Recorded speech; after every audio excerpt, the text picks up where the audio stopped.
ပြီးခဲ့တဲ့စနေနေ့က ADAC နူပါကွင်းပြိုင်ပွဲအတွက်ပြုလုပ်ခဲ့တဲ့အရေးချင်းစစ်ကားမောင်းပြိုင်ပွဲတစ်ခုအတွင်းမတော်တဆမှုတစ်ခုဖြစ်ပွားခဲ့ပြီးအဆိုပါဖြစ်စဉ်ကြောင့်ဖင်လန်နိုင်ငံသားမော်တော်ကားမောင်းသမားဖြစ်သူဂျူဟာမီယတီနန်ကွယ်လွန်သွားခဲ့ကြောင်းသိရပါတယ်။မော်တော်ယာဉ်9စီးစင်းတိုက်ကမတော်တဆမှုဖြစ်ပွားခဲ့တာဖြစ်ပြီးအဆိုပါဖြစ်စဉ်ဖြစ်ချင်းမှာပဲပွဲစဉ်ကိုချက်ချင်းရပ်ဆိုင်းလိုက်ကာ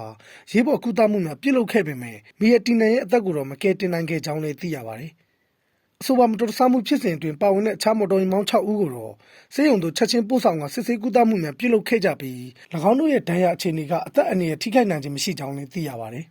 ။မီယတီနန်ရဲ့တည်ဆုံမှုနဲ့ပတ်သက်လို့လာမယ့်နေ့မှာပြုလုပ်မဲ့ပြိုင်ပွဲများအတွင်းဝန်ထမ်းကြောင့်ထိမ့်မှတ်ဖြစ်ပွဲစဉ်မစတင်ခင်မှာ10မိနစ်ခန့်ငြိမ်သက်သွားဖို့ရှိနေကြောင်းလည်းသိရပါတယ်။ Formula 1နာမည်ကြီးကားမောင်းသမားဖြစ်သူ Max Verstappen ပါဝင်ရှင်ပြိုင်မှုကြောင့်အဆိုပါပြိုင်ပွဲကိုပရိသတ်များကစိတ်ဝင်စားစောင့်ကြည့်ခဲ့ကြပြီးမတော်တဆဖြစ်ပွားချိန်အတွင်းမှာအသင်းပေါ်မောင်းနှင်နေချိန်ဖြစ်တာကြောင့်၎င်းဟာပြည်လည်များပေါ်ရှိနေခဲ့ကြောင်းလည်းသိရှိရပါတယ်ခင်ဗျာ။